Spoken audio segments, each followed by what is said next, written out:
Hi, I'm Steve Murphy, and welcome to the Insider Exclusive. Today we continue our series on Energy and Environmental Advisor Series, where we feature guests who will show you how you can be more energy efficient and better control of the environment. Stay tuned. Our Green Party is trying to assume its rightful place in this country. Since 1995, we have acquired or funded the acquisition of more than 1,100 square miles of pristine land and scenic wilderness. The Tehachapis have one of the top wind sites in the world for electricity. We can fuel the state of California with renewable electricity. I have a particular interest in seeing real transformative investment occur in South Los Angeles. Many promises have been made over the last 40 to 50 years, few have been delivered on, and it's our goal to see substantial transformative investment. It's a question of reconciling economic development, economic justice, and environmental responsibility.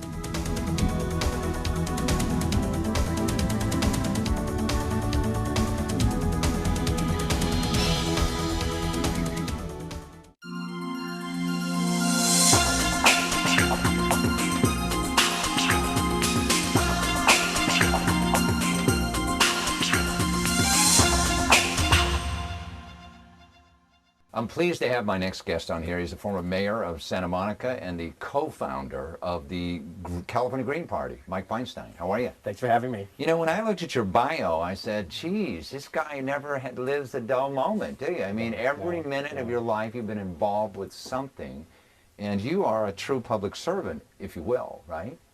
By the way, before the show we were talking about, they have raised the pay of the Santa Monica mayor job up to $750 a month if anybody wants to apply, right? And that's a heck of a job, right? It's a lot of fun. What are you doing these days with the California Green Party? Well, I think, our Green Party is trying to assume its rightful place in this country.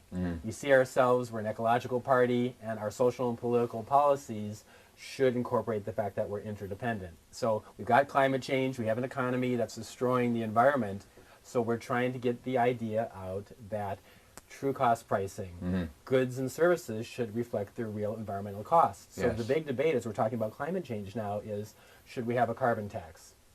Okay? Carbon tax means that the pollution that comes from environmental activity is incorporated in its cost. If you do that, then what happens is environmentally sound business makes money, destructive businesses don't make money. Don't make as much money. And then... So ExxonMobil might be paying some of that $9 billion a quarter Well, back, they'd be right? doing that, but it would also incentivize the economy to go in the right direction. And then what you can also do at the same time is, it's hard right now to work because we tax work, but we don't tax pollution. Right. So if we started having a carbon tax and tax the pollution, then we'd cut the taxes on work.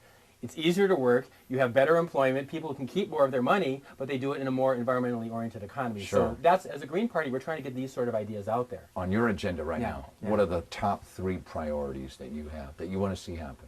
Well, I think number one on climate change, starting with the carbon tax, that would change the economy around. Green building codes so that everything that we build going forward would also reflect the environment too.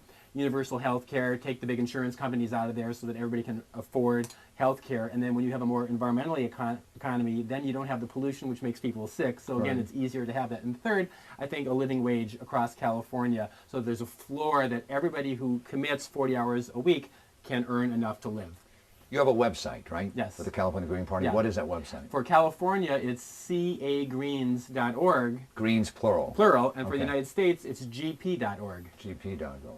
You know, you're just doing wonderful work. And how big is the California Green Party? We have 140,000 Greens across California. Right. We have about 60 people holding elected office in the state. Okay. And we're in about 90 countries around the world. And how do you keep them informed about everything you're doing all the time? Is it a matter of speaking or sending out, emails? We've or certainly taken advantage of the email and internet to try and democratize our party by involving more people, because we think our political party, if we're talking about more democracy in the society, then as a party we should practice that internally. Yeah, with all of the news today about global warming, Yeah. climate change as you call it, Yeah. I think the White House hasn't heard about that yet. No, have they? no. And our country's an embarrassment on that and the so-called death penalty as well. Now, with all of this news that's going, do you find more legislators more listening to what you're saying now?